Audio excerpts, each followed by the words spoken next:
Dans cette vidéo, nous allons découvrir une méthode pour résoudre n'importe quelle équation du deuxième degré. Cette méthode, c'est ce qu'on appelle la formule de Viette, de Monsieur Viette.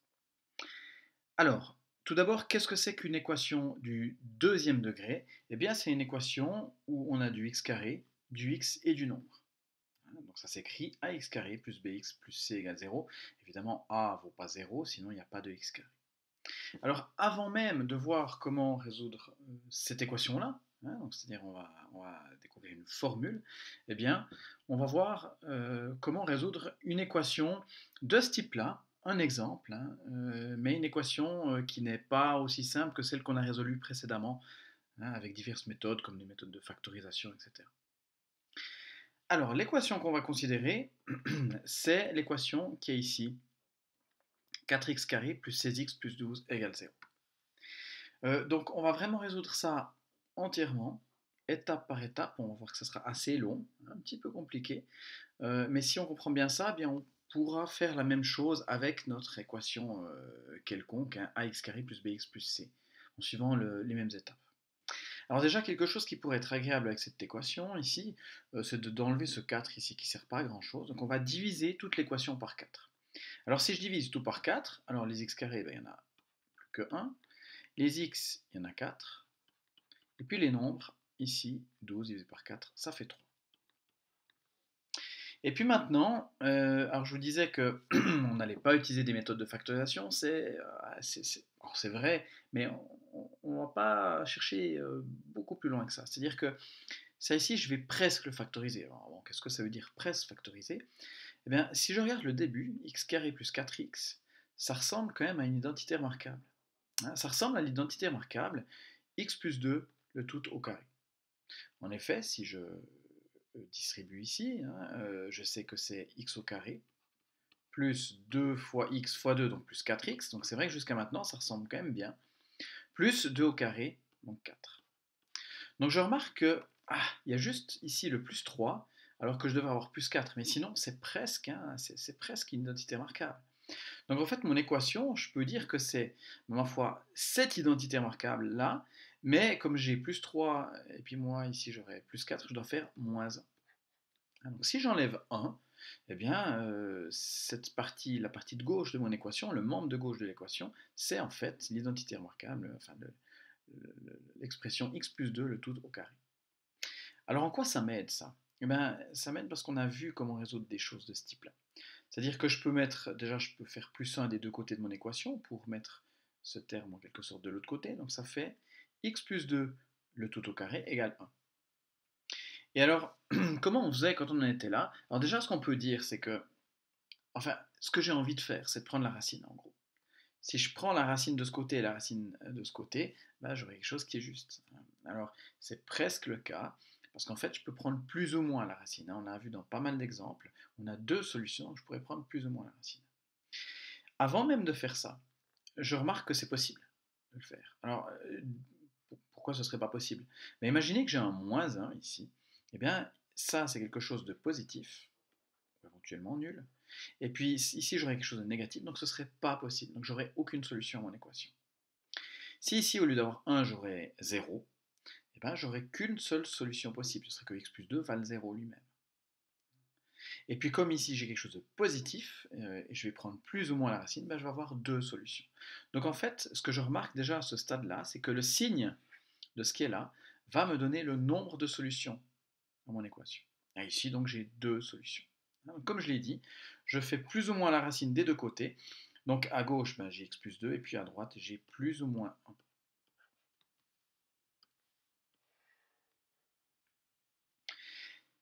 Alors j'ai presque fini maintenant. Parce que maintenant, si je fais moins 2 des deux côtés, j'aurai que x il vaut, alors j'ai toujours ce plus ou moins 1, deux solutions possibles, moins 2. Alors bon, qu'est-ce que ça veut dire ça?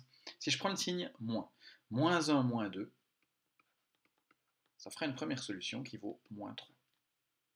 Puis si par contre je prends le signe plus 1, je l'écris, plus 1, moins 2, ça fait moins 1. Donc j'aurai ainsi deux solutions, une première qui est moins 3 et une deuxième qui est moins 1.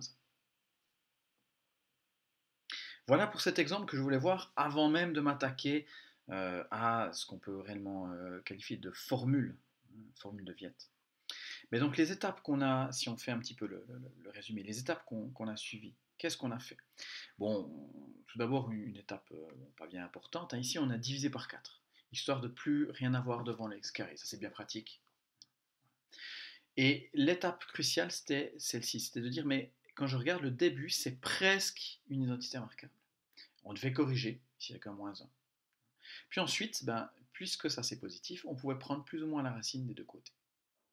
Alors c'est ces étapes qu'on va essayer de suivre avec une équation du deuxième degré quelconque, comme ça, avec A, B et C. Hein. Il faut vraiment imaginer, A, B et C c'est des nombres, on fait comme si on les connaissait, mais on va laisser A, B, C pour le but, ce sera de trouver une formule en fonction de A, B et C. Alors, allons-y. La première chose qu'on avait fait, c'était de diviser par A, pour plus rien avoir devant le x carré. Alors on va le faire ici. Alors si je divise par a, alors ça va moins bien se passer malheureusement que tout à l'heure. Hein. Alors bon, les x carrés, ben, j'en aurai x carré, enfin j'en aurai 1, pardon, donc ça c'est facile. Par contre, les x, ben, j'en avais b, ben, maintenant j'en aurai b sur a. Donc on voit déjà, c'est pas si simple. Hein. Et puis les nombres, j'en avais c, donc maintenant quand je divise par a, ça fait c sur a. Puis à droite, j'ai toujours 0. Donc bon, elle est déjà un petit peu plus compliquée qu'avant, mon équation malheureusement. Et c'est maintenant l'étape cruciale. L'étape cruciale, je vous rappelle, c'était de dire, mais si je regarde le début ici de mon membre, ici de gauche, ça ressemble à une identité remarquable. Alors ça sautait pas forcément aux yeux avant, ça saute encore moins aux yeux maintenant. Alors ça, figurez-vous que c'est presque cette identité remarquable-là. Alors, vous n'êtes peut-être pas convaincu, on va calculer ça. Alors, si je fais ça au carré, ça fait x au carré, plus le double produit, donc je vais faire 2 fois x fois cette fraction ici.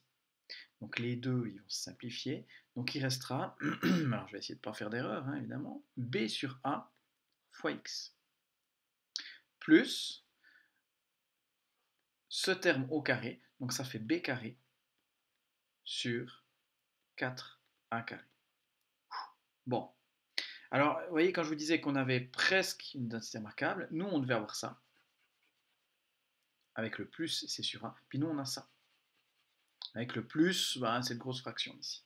Donc c'est vrai que ça ressemble quand même pas mal. C'est-à-dire que mon équation, je peux presque l'écrire comme cette identité remarquable-là, mais je dois enlever ce qui est en trop, c'est-à-dire je dois enlever ça, puis je dois rajouter ce qui manque, c'est-à-dire rajouter ça.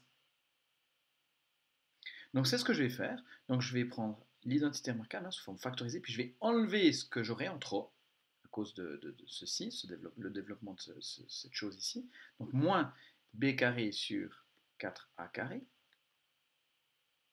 Et puis par contre, je dois rajouter ça pour retomber bien sur mon équation à moi, plus c sur a. Voilà.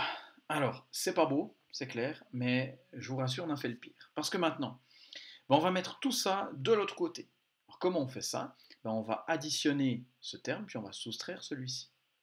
Donc ça veut dire que ma parenthèse au carré ici, c'est égal à b carré sur 4a carré moins c sur a. Bon, et puis maintenant, ça, je peux mettre au dénominateur commun. Alors, le dénominateur commun, c'est 4a carré. Hein, je dois ici amplifier la deuxième fraction par 4a. Donc, c'est ce que j'ai fait ici. J'ai mis le même dénominateur. Et puis en haut, j'aurai donc b carré moins 4ac. Et puis maintenant, je vais prendre un petit peu de recul. Alors, juste avant ça, je vais utiliser des notations. Alors, ce b carré moins 4ac, il va être important. Donc, je vais lui donner un petit nom. Je vais dire que c'est ce qu'on appelle le discriminant. Puis, je vais lui donner une lettre. Allez savoir pourquoi. C'est pas un triangle. Enfin, oui, c'est un triangle, mais c'est la lettre grecque delta majuscule. Donc, ce qui est là en haut, je vais l'appeler delta. Bon, voilà, c'est son petit nom. Hein. Allez savoir pourquoi. Enfin, on va très vite savoir pourquoi. Mon équation, elle devient donc je remplace ce qui est en rouge ici par delta. Donc, delta sur 4a carré. Et puis maintenant, ce que j'ai envie de faire, souvenez-vous quand on était à cette étape-là, ce qu'on voulait faire, c'était prendre la racine, plus ou moins la racine des deux côtés. Et puis, je m'étais arrêté un petit moment, puis je vous avais dit, mais est-ce que c'est possible au moins? Eh bien, bon, ça c'est plus grand ou égal à 0. Si on regarde le dénominateur ici, 4a carré, c'est aussi plus grand ou égal à 0. Donc ça veut dire que ce qui va définir s'il y a des solutions, c'est le signe de ce que j'ai appelé le discriminant, delta ici. Donc s'il est positif, ben, je vais avoir deux solutions, parce que quand je prendrai plus la racine ou moins la racine, ça va me donner deux solutions différentes.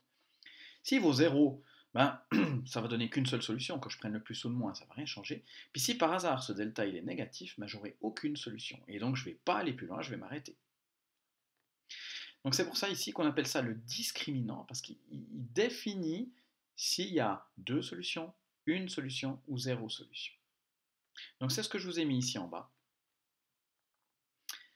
Alors, il y a trois cas possibles. S'il est positif, ben, s'il est positif, comme je l'ai déjà dit pas mal de fois, je vais prendre plus ou moins la racine des deux côtés. Donc ça veut dire que l'intérieur de ma parenthèse sera égal à plus ou moins, alors ma fois la racine du discriminant sur la racine de ce qui est en bas. Bon, la racine de ce qui est en bas, c'est 2a. C'est facile.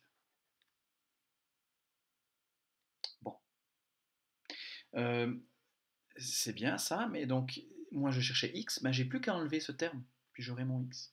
Donc x ce sera moins ce terme, donc moins b sur 2a, plus ou moins la racine du discriminant sur 2a.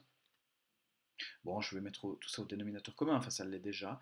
Je vais dire que c'est au dénominateur 2a, et puis au numérateur j'ai moins b plus ou moins racine du discriminant. Et j'ai donc obtenu une formule là. Alors elle n'est pas belle, d'accord, mais j'ai obtenu une formule. Si mon discriminant, que je dois calculer, alors mon discriminant, je l'ai calculé ici, je définis ici, c'est b carré moins 4ac. Ben, une fois que j'ai calculé, eh ben, je rentre toutes les valeurs ici, je prends ma machine, et puis j'obtiens mes deux solutions à mon équation. Je comprends plus grand chose, comment je suis arrivé jusque là, mais j'ai réellement obtenu une formule. Bon, ça c'était dans le cas où delta il était positif, mais qu'est-ce qui se passe s'il est nul? Ben, ça veut dire que mon équation ici il y a 0, tout ça, ça fait 0. Donc je peux prendre la racine, ou plus ou moins la racine. Dans tous les cas, ça va donner 0. Et donc comment je fais pour trouver x? Ben, je vais juste mettre ce terme de l'autre côté. Donc ça fait moins b sur 2a. Formule encore plus simple. Bon là vous êtes peut-être déçus, vous vous dites ok, bon mais selon si delta il est positif ou nul, j'ai deux formules différentes à apprendre. Ah, c'est pas tout à fait vrai, parce que, vous voyez ma formule ici, je peux très bien rajouter le plus ou moins. Alors attendez, on va aller juste l'écrire un petit peu mieux que ça. J'avais donc écrit moins b, j'avais écrit moins b sur 2a.